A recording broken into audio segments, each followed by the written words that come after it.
사도행전 21장 27절에서 40절까지의 말씀입니다. 신약성경 225쪽에 위치합니다. 우리 함께 한 목소리로 합독하도록 하겠습니다. 시작. 그 이레가 거의 참에 아시아로부터 온 유대인들이 성전에서 바울을 보고 모든 무리를 충동하여 그를 붙들고 외치되 이스라엘 사람들아 도우라. 이 사람은 각처에서 우리 백성과 율법과 이곳을 비방하여 모든 사람을 가르치는 그 자인데 또 헬라인을 데리고 성전에 들어가서 이 거룩한 곳을 더럽혔다 하니 이는 그들이 전에 에베소 사람 드로비모가 바울과 함께 시내에 있음을 보고 바울이 그를 성전에 데리고 들어간 줄로 생각함이로라. 온 성이 소동하여 백성이 달려와 모여 바울을 잡아 성전 밖으로 끌고 나가니 문들이 닫히더라. 그들이 그를 죽이려 할 때에 온 예루살렘이 요란하다는 소문이 군대의 천부장에게 들림에 그가 급히 군인들과 백부장들을 거느리고 달려 내려가니 그들이 천부장과 군인들을 보고 바울 치기를 그치는지라. 이에 천부장이 가까이 가서 바울을 잡아 두 쇠사슬로 결박하라 명하고 그가 누구이며 그가 무슨 일을 하였느냐 물으니 무리 가운데서 어떤 이는 이런 말로 어떤 이는 저런 말로 소리치거늘 천부장이 소동으로 말미암아 진상을 알 수 없어 그를 영내로 데려가라 명하니라. 바울이 층대에 이를 때에 무리의 폭행으로 말미암아 군사들에게 들려가니 이는 백성의 무리가 그를 없이 하자고 외치며 따라감이러라. 바울을 데리고 영내로 들어가려 할 그때에 바울이 천부장에게 이르되 내가 당신에게 말할 수 있느냐 이르되 내가 헬라 말을 아느냐. 그러면 내가 이전에 소요를 일으켜 자객 4,000명을 거느리고 광야로 가던 애굽인이 아니냐. 바울이 이르되 나는 유대인이라 소읍이 아닌 길리기아 다소시의 시민이니 청컨대 백성에게 말하기를 허락하라 하니 천부장이 허락하거늘 바울이 층대 위에 서서 백성에게 손짓하여 매우 조용히 한 후에 히브리 말로 말하니라. 아멘. 우리 인생에 있어서 고난이 없으면 얼마나 좋겠습니까만 그러나 고난 후에 열매가 있는 줄 믿습니다. 어두운 후에 빛이 오고 바람 분 후에 잔잔하고 소나기 후에 그리고 또 밝은 햇빛이 우리에게 있는 것입니다. 우리 말씀에 로마서 8장 18절에 우리 하나님께서 이렇게 말씀해 주셨습니다. 생각하건대 현재의 고난은 장차 우리에게 나타날 영광과 비교할 수 없도다. 우리가 주님과 함께 고난을 받으면 또한 주님과 함께 영광도 누리게 될 줄로 믿습니다. 여러분 지금 바울은 자신의 개인적인 일이 아니라 하나님의 사명을 받고요. 주님의 영광을 위해서 복음을 위해서 이 전파하는 일을 할 때에 그는 말할 수 없는 고난을 받습니다. 어떤 고난을 받습니까? 우리 27절 말씀 한번 읽어볼까요? 시작. 그 이레가 거의 참에 아시아로부터 온 유대인들이 성전에서 바울을 보고 모든 무리를 충동하여 그를 붙들고 그 이레가 거의 참에라고 되어 있습니다. 지금 바울은 제자들 그리고 형제 자매들이 그렇게도 만류하던 예루살렘으로 갔습니다. 왜냐하면 복음을 그곳에서 전하고 그리고 또 다른 말씀에 보면 이 예루살렘에 큰 흉년이 들었는데 이곳에 많은 그러한 헌금을 받아서 그들에게 전함으로 우리가 복음과 함께 갖고 있는 것을 서로 형제 자매들이 나누고 예루살렘 교회뿐만 아니라 이방에 있는 교회까지 이 헌금을 통해서 하나로 엮어지기를 소망했었던 것입니다.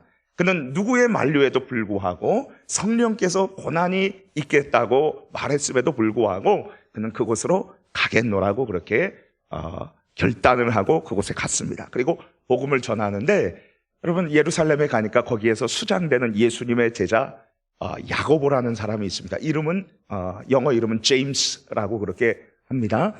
이 야고보가 얘기를 했어요.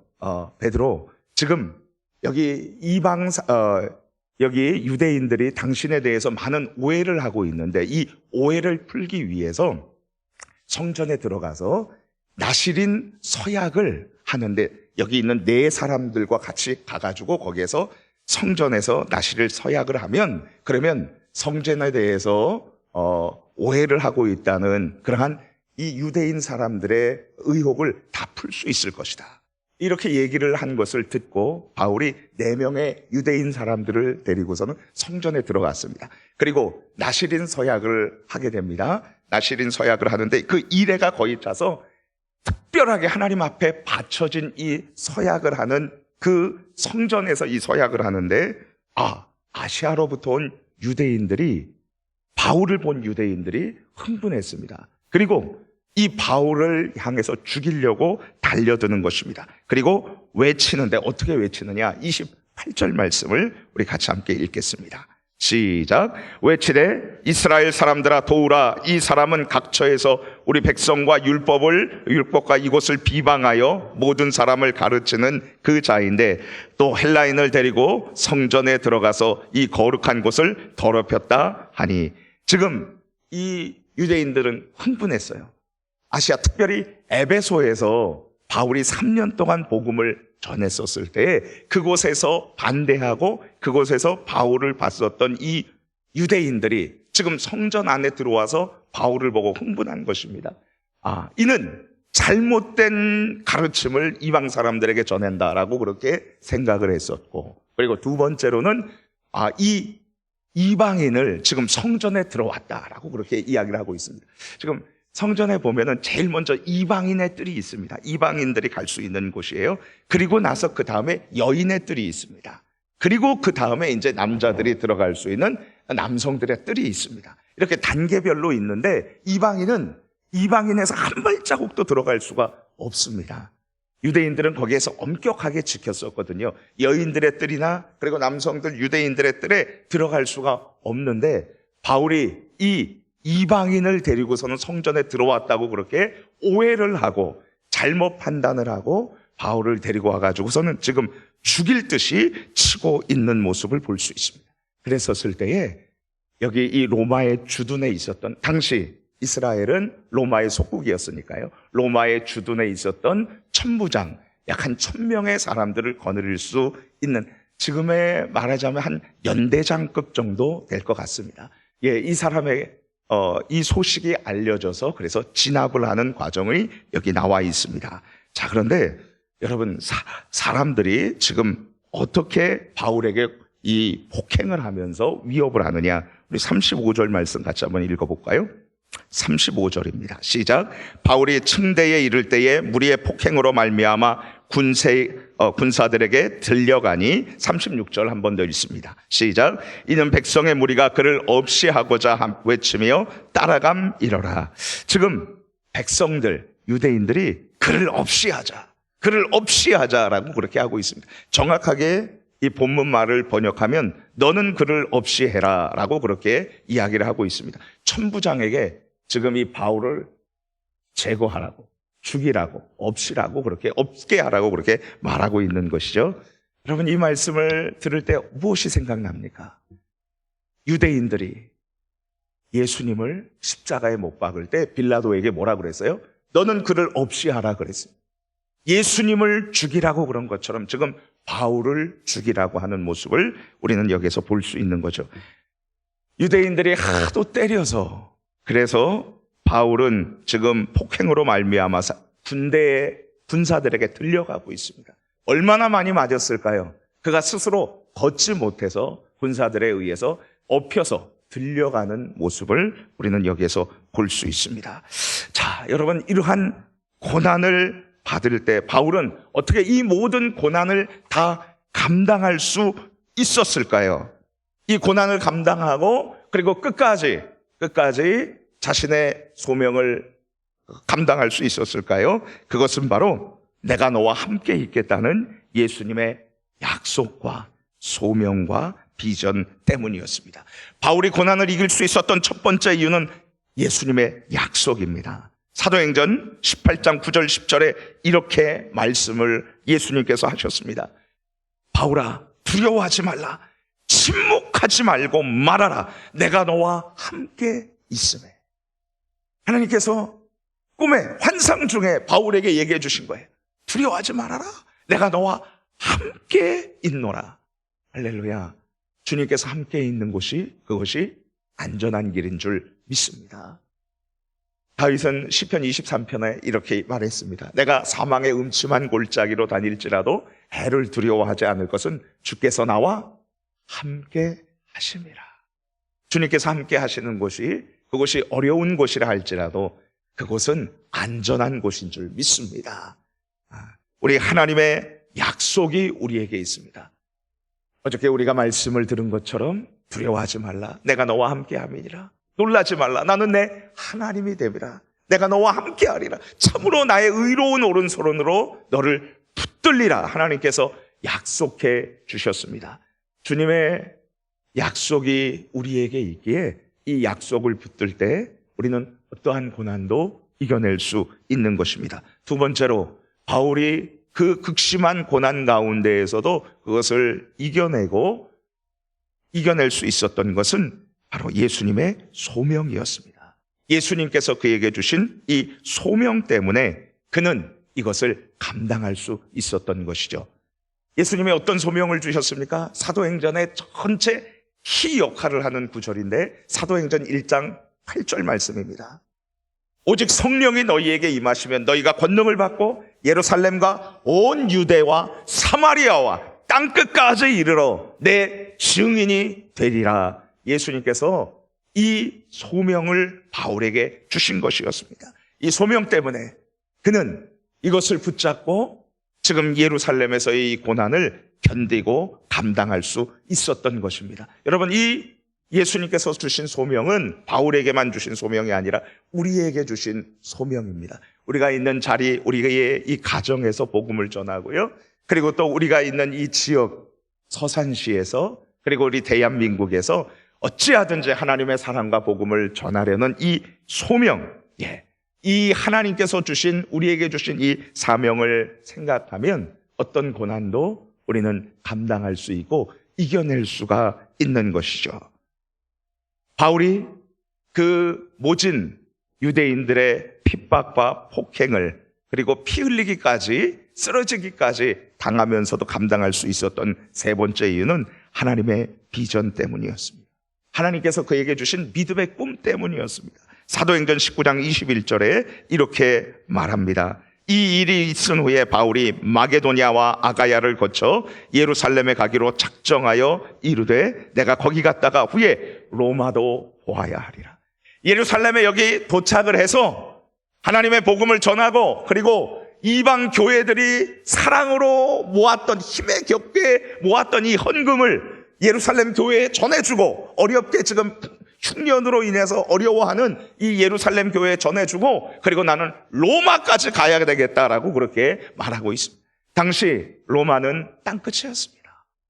여러분, 이곳에까지 복음을 전해야 되겠다는 이 바울의 비전이, 믿음의 꿈이 이것을 견디게 한 것입니다.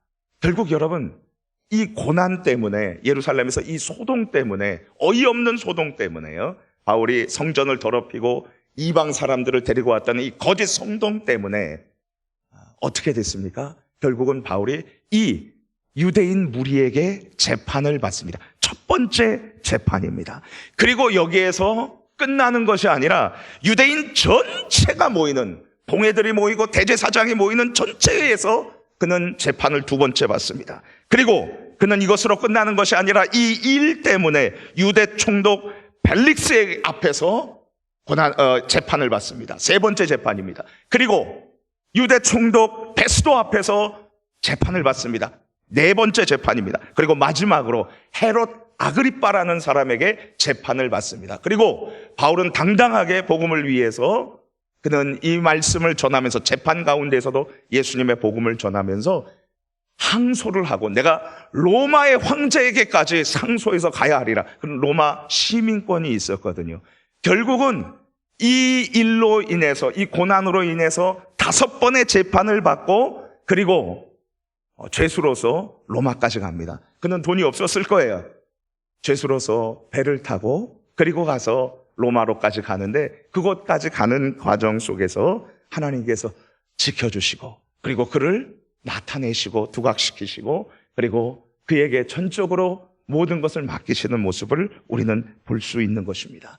결국은 이 고난이 그가 하나님의 비전을 이루는 원동력이 됐던 것을 우리는 이 말씀을 통해서 알 수 있는 것입니다. 사랑하는 성도님 여러분, 삶을 사는데 우리 역시 많은 어려움과 고난이 있습니다. 포기하고 싶은 그런 마음도 있을 것입니다.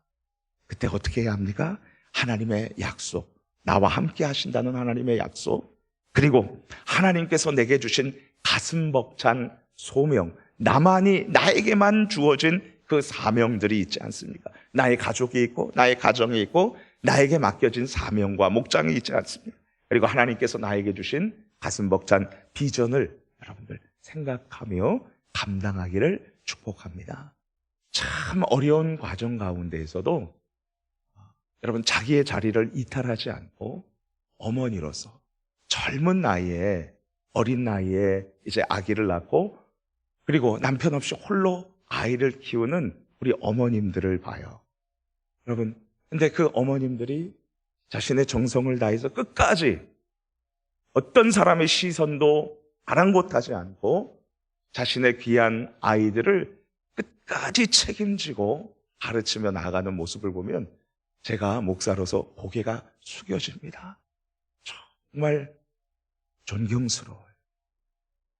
자신에게 맡겨진 이 사명, 그리고 자신에게 맡겨진 가정, 자녀들을 어떤 이유든지 포기하지 않고 끝까지 책임지고 그리고 힘에 겹도록 양육하면서 그렇게 나아가는 부모님들을 보면 참 존경스럽고 그리고 아름답습니다. 여러분, 그런데 그 일이 그 고난과 맞서서 끝까지 견디면서 나아가는 그 사명을 감당하는 것이 그를 잘못되지 않고 끝까지 붙들어주는 거예요.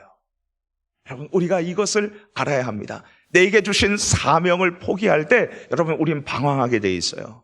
그러나 그것을 끝까지 감당할 때에 하나님께서는 감당할 수 있는 능력과 힘을 주시고 함께해 주시며 그리고 그 일로 인해서 우리를 붙들어 주시고 든든하게 세워주신다는 사실을 기억해야 될 것입니다.